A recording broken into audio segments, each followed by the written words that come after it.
Time now for a look at what's making headlines in newspapers around the world. And for that, we're joined by Deepika Lohon in the studio. Good to see you, Deepti. Hi, Delano. You're starting out with the British dailies reacting to that vote yesterday. That's right. Joy and then heartache for Boris Johnson on Tuesday evening. British lawmakers approving for the first time his Brexit withdrawal agreement bill, but they did strike down his proposal to fast-track that bill, meaning basically that the October 31st deadline will not be adhered to. From the pro-Brexit papers today, their frustration is really clear on the front page.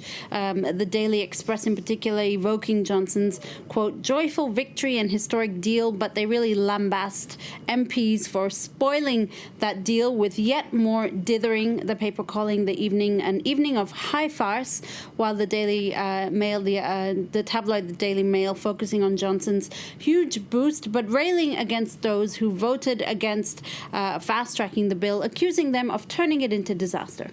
Now, the Times of London really takes to task the Irish DUP party, the Northern Irish DUP party, who voted to block Johnson's Brexit deadline. That's right. And in fact, in this article from the Times today, this writer accuses the DUP, that's the Democratic Unionist Party, of being a party that likes to say no, or that always says no. The writer saying it can be persuaded to say yes only when someone asks whether it would like to spend public money. So a very scathing article there. And indeed, from the Times cartoonist Peter Brooks, a similar opinion. He takes to task the leader of the DUP party, Arlene Foster, who he sees as odd job, the villain from the Bond film Goldfinger. Here she is maiming Boris Johnson's hand, and in the process that October 31st deadline with the toss of her deadly hat. Now, the Scottish daily, The National, sees it rather as Johnson's defeat. Yeah, and they call Boris Johnson, quote, a hapless prime minister who loses again, and they note that the deal is now in limbo. Dave Brown at The Independent brings us a pretty colourful cartoon on the whole situation. He sees Boris Johnson as trying to force this creature. I'm not quite sure what it is, a two-horned unicorn or elephant of sorts, but you see he's trying to push it through the narrow doorways of the House of Commons while getting defecated on in the process.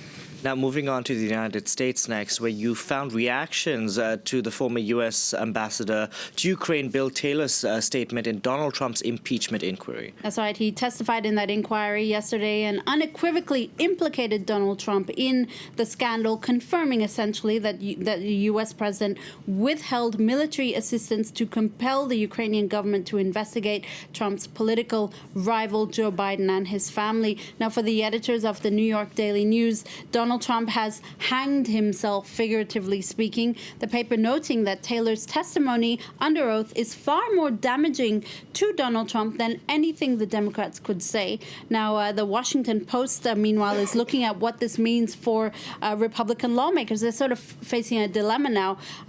How do they react to it? Will they attempt to legitimize what Donald Trump did, or will they agree that what he did was wrong but try and downplay it and argue that it's not enough for him to be impeached? That remains to be seen. In any case, Donald Trump had previously called the inquiry a lynching, but for this cartoonist, Andy Marlette, it's more a case of Donald Trump hanging himself by his own tie.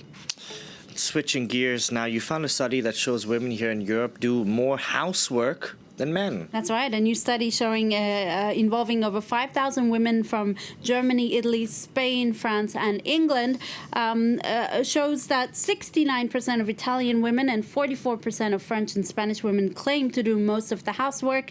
They also looked at things like how men react when they're doing the housework. Do they do it willingly?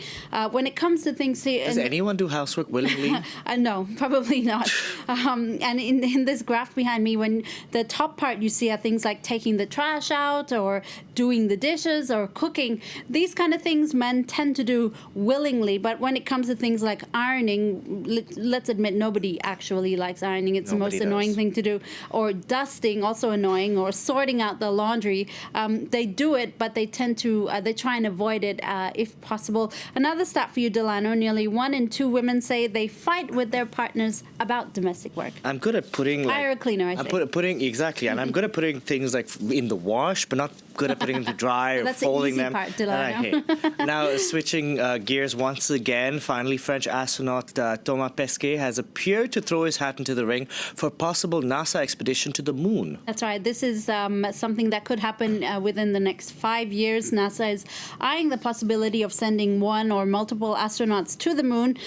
The head of NASA said that non-American astronauts could also be considered. Now, the European Space Agency is planning its own expedition to the moon. That will be in the latter part of next decade. In any case, in a video Thomas Pesquet addressed to the International Astronaut Congress in Washington that's taking place right now, he said after spending 200 days on the International Space Station, he hopes to be part of, quote, this next step in spatial exploration. A new adventure for his career. Indeed. Thank you very much for that, Deeptika Laurent there. And you can check out previous editions of our press review. It's on our website. The address is france24.com.